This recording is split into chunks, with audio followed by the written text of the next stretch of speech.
Good evening, my dear friends. How are you? So good to see you today. I'm just going to remind you here, like, share, subscribe. It really helps me, and I really need your help. So just slip your little finger over there, bang, hit that bell. I really appreciate it, okay? Today, I got this great thought this morning. I had a friend one time. We called her Bible Mama because she was a little walking Bible. Now, this woman, regardless of who it was or where you took her, she was just very popular. I mean, people just would talk to her. Like out of nowhere, they just start talking to her. And the truth of the matter is, she encouraged it because she was very happy and wonderful encourager. She'd wave, she'd smile, she'd go up and touch someone and just give them an encouraging word if they looked a little bit down or lost or what have you. She just had a tremendous impact on everyone that she met. Now, we called her Bible Mama. Her name was actually Janet, but she was really something. What she did was, her mom was an evangelist, and so she kind of got a kickstart there as a young girl, but she made up her mind that she wanted to know God so well, but mostly she wanted to be able to remember. Okay, that's what the Israelites did.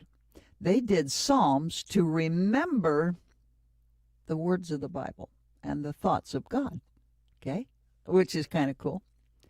So she made it a point to go to college just for one reason, to help her remember the Bible, phrases, chapters, characters.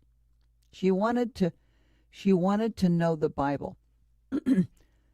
Not because she was interested in history or teaching or even being a pastor. She wanted to do it because she wanted a closer relationship to Jesus. That was the whole driving force. I mean, isn't that awesome? I mean, there's people that go to seminar and go to all of these Christian colleges or long sought out after, right? And then they teach and they're very proud of their scholarly approach. And that's lovely. But beloved, that's not, pardon me, that's not really what God's calling us to do. He's not calling us to be scholars. We're up against a pretty strong enemy here. And so the key is here, let's put it in some kind of perspective here. Okay? I like stories. Let's say that a man came to your house and he was going to break in, and his intention was to harm you, maybe even kill you. Harm you, harm your family. So, would you want to rely on your knowledge of where the police station was and how many officers they had and how long they had been in the building that they were in downtown? Or would you want to know personally the chief of police, like really close? Which one would you rather have? Who would you want to call on? Someone you didn't know, but you'd heard about and read about and actually maybe even studied about? Or would you want someone that you had a deep relationship with? Well, Bible Mama had a relationship with Christ. And she wanted more and more and more, beloved. She never got her fill of that relationship. That relationship was never fully satisfied. She wanted more of him, always. All the time I knew her, and we were pretty close. Well, I'm not saying that scholars and pastors and teachers and preachers don't have a place, beloved. Of course they do. Hallelujah. What I'm saying is, and this is what's important, it's not what you do, beloved. It's not the work you think that you've gone out on. Oh, I'm really good at this, so I'll go do this. No. It's not the work that you do or even that you perceive that you're going to be good at. Beloved, it's the relationship. Your job, your calling is one thing, not a bunch of things. It's one thing, and that is to maintain your relationship with the Lord. That's a full-time job, because the world, the enemy of our soul, and the enemy of that relationship is constantly trying to tear it apart. Sometimes even close friends and family unwittingly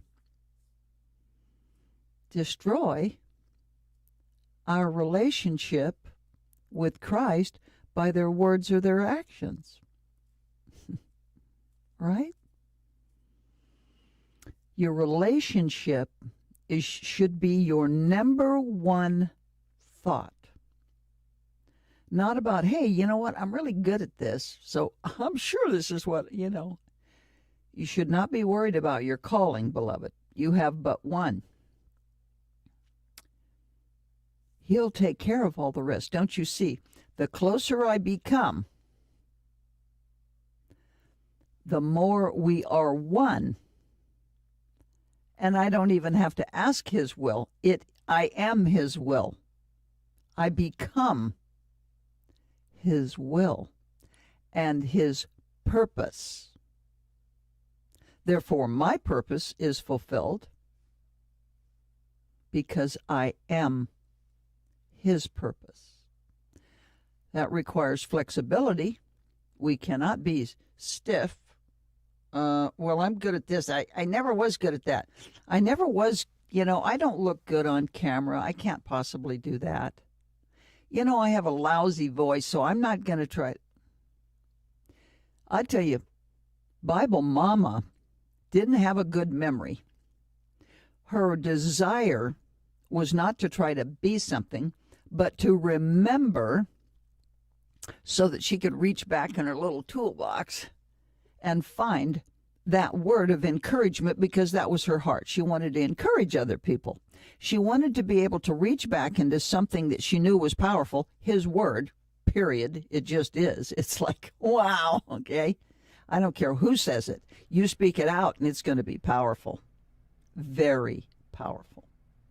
So that relationship is what people saw. And the fact that she was able to reach back into him. That's what the word is, see? The word is him. He was the word. He is the word. So when you reach back into that, after she worked on her memory, and she remembered a lot of things. I mean, she was a walking Bible. She remembered a lot of things. You know why? She was there every day. She prayed. She brought her relationship closer in prayer and reading, thinking on, pondering, and then talking to him about it. So he would give her this tremendous insight. Well, that relationship is what drew the people. It was not because she is some 6-foot-tall, good-looking blonde. She wasn't even. She was awesome, but in other words, and she was not fixed to be really an orator. She didn't speak particularly well. She was smart. She was no dummy. But that wasn't, she wanted to encourage people with her relationship. And guess what she did? Everywhere she went, it stood out. It was like, oh, it was awesome.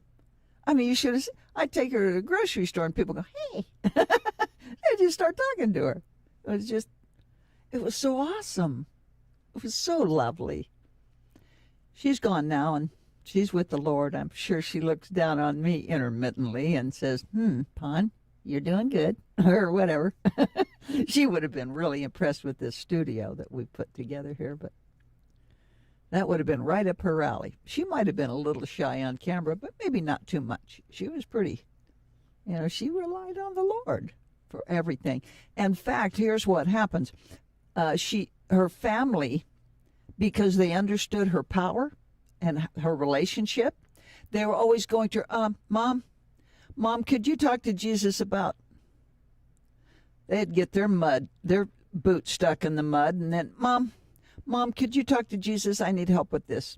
Mom, things are really, can you talk to Jesus about, a lot of people, she had an email list that was as long as my leg, and people would go, would you pray for me about da-da-da-da-da-da?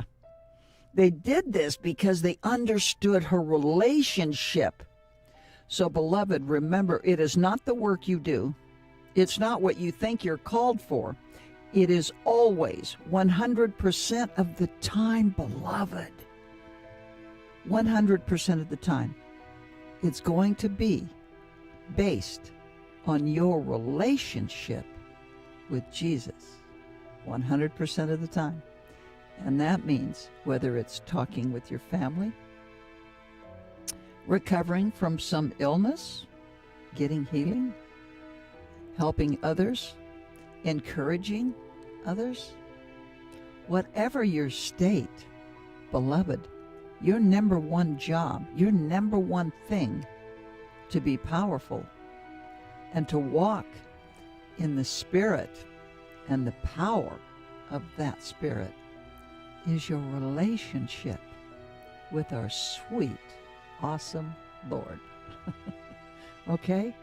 Wake up in the morning and say, Jesus, I need to get to know you a little better. Can you help me out? It works. I'm just here to tell you. I'm no scholar, but I can tell you my relationship becomes closer every day because I spend time with him. Every day, all day. I love him. Thank you so much for coming. Beloved, I'm asking now, like, share, subscribe, okay? And just in case you forgot, I'm Mama. And these, beloved, these are my chronicles. Good night.